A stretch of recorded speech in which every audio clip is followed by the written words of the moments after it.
Hello everyone, welcome back to my channel. आज हम 3 piece princess cut blouse की cutting and stitching करेंगे 40 size में।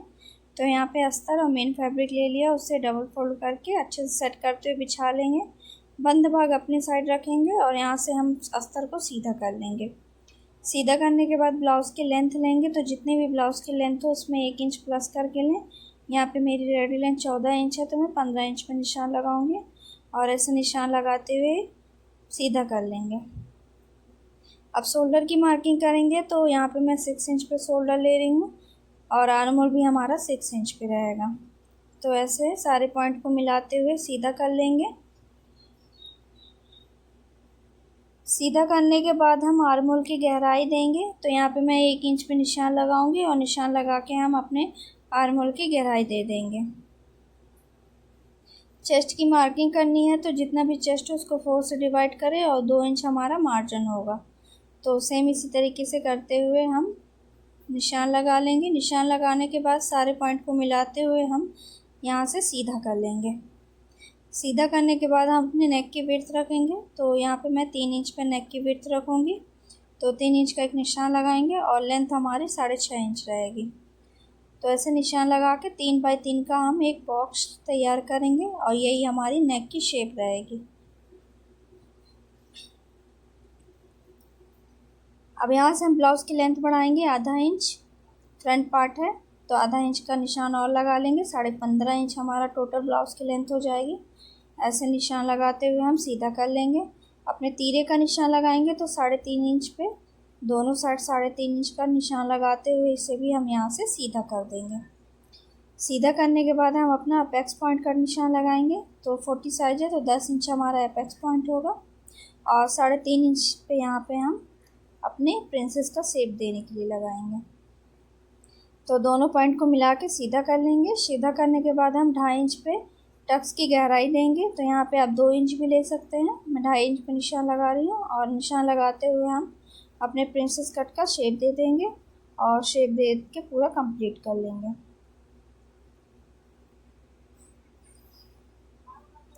अब उसके बाद हम एक्स्ट्रा मार्जिन लेंगे अपने टक्स के लिए, तो यहाँ पे मैं 2.5 इंच पे बढ़ाई थी, 2 इंच का हम मार्जिन लेंगे। तो दोनों साइड से 2-2 इंच का हम मार्जिन लेते हुए यहाँ से अपने तीरे पे भी निशान लगा के सीधा कर लेंगे अपने टक्स को और 2 इंच का हम दोनों साइड से मार्जिन लेंगे और आर्म होल साइड से हम आधा इंच से 1 इंच हम एक्स्ट्रा मार्जिन लेंगे और सेम मार्जिन लेते हुए हम यहाँ से इसे तिरछा में सीधा कर लेंगे और यहाँ से हम 1/2 इंच जितना गोलाई दे देंगे अपने तीरे के निशान के लिए। ये हमारी हो गई है और सारी कटिंग भी हो गई है। अब इसे सेम मेन फैब्रिक पे कट कर लेंगे और ये हमारा बेल्ट में इतना एक्स्ट्रा होगा तो उसे मोड़ के हम स्टिच करेंगे। तो ये सारी कटिंग हो गई है मेन फैब्रिक पे। अब हम इसकी स्टिचिंग करेंगे। तो यहाँ से सबसे पहले हम अपना नेक वाला पार्ट रेडी करेंगे।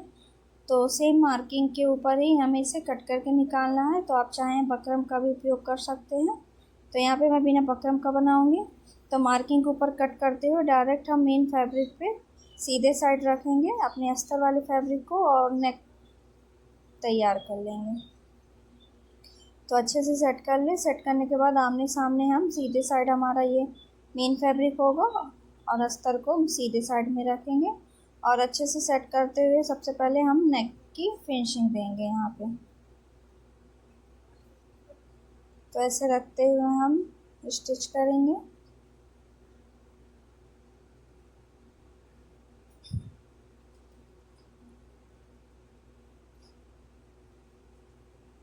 सेम इसी तरीके से हम दूसरा नेक भी बनाकर रेडी कर लेंगे।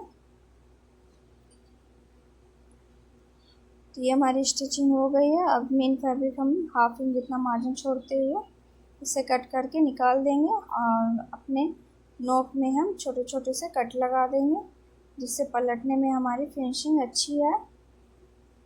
तो ऐसे हम अच्छे से सेट करते हुए पलट लेंगे और एक धार स्टिच लगाकर इसे हम यहाँ से कंप्लीट कर देंगे।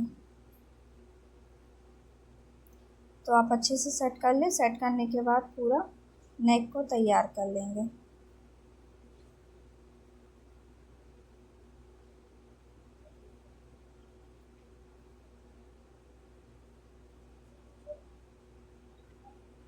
तो अच्छे से सेट करते हुए कोनों से कोनों को मिलाते हुए अपना ये पूरा पार्ट बनाकर रेडी कर लेंगे। तो आप देख सकते हैं बिना क्रीज आए हम अच्छे से सेट कर रहे हैं अपने मेन फैब्रिक को। और सेम इसी तरीके से हम दूसरा पार्ट भी बनाकर रेडी कर लेंगे और सारे पार्ट को अस्तर और मेन फैब्रिक से स्टिच कर कर तैयार कर लेंगे। तो ये हमारा नेक का पार्ट बन गया है। अब उसके बाद हम यहाँ से भी इसे अस्तर और मेन फैब्रिक को पूरा स्टिच करते हुए कंप्लीट कर लेंगे। तो सारे पार्ट को सेम इसी तरीके से आप स्टिच कर लेंगे, अस्तर और मेन फैब्रिक को मिलाते हुए सेट कर लें और जितना भी एक्स्ट्रा फैब्रिक होगा उसे कट करके हम यहाँ से निकाल देंगे। तो इसी तरीके से आप सब कंप्लीट कर लें। तो आप देख सकते हैं एकदम आसान तरीका है 3 पीस प्रिंसेस कट ब्लाउज बनाने का। आप साइज कोई सा भी हो इस तरीके से कट करके बना सकते हैं।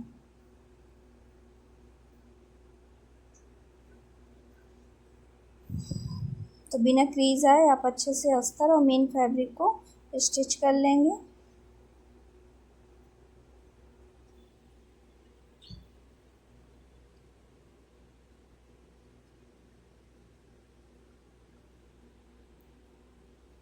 जितना भी एक्स्ट्रा फैब्रिक होगा उसे हम कट करके यहाँ से निकाल देंगे।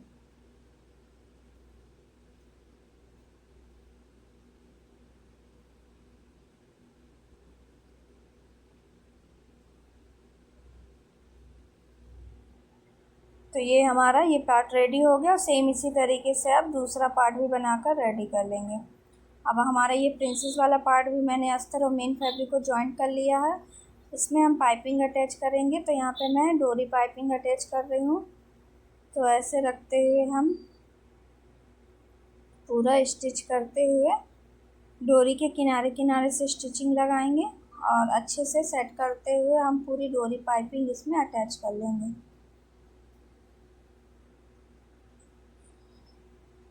तो आप चाहें बिना डोरी पाइपिंग वाला भी बना सकते हैं।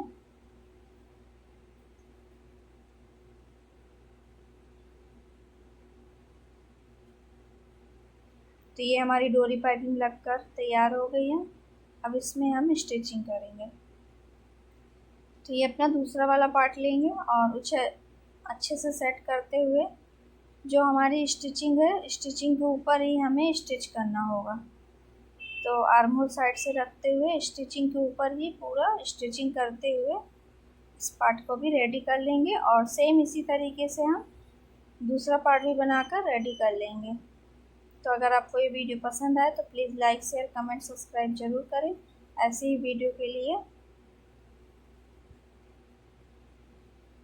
तो अच्छे से सेट करते हुए पूरा इसमें हम तैयार कर लेंगे।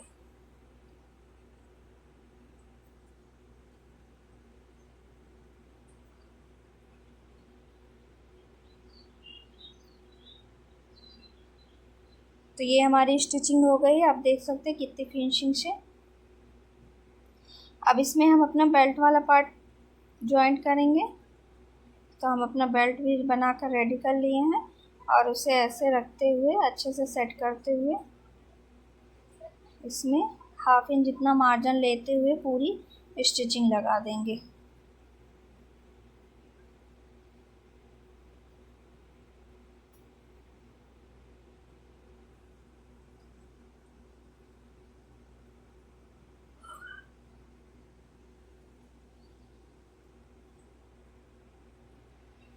तो आप देख सकते हैं ये हमारा बेल्ट लगकर भी तैयार हो गया। सेम इसी तरीके से दूसरा पार्ट भी बनाकर रेडी कर लें। ये हमारा तैयार हो गया है।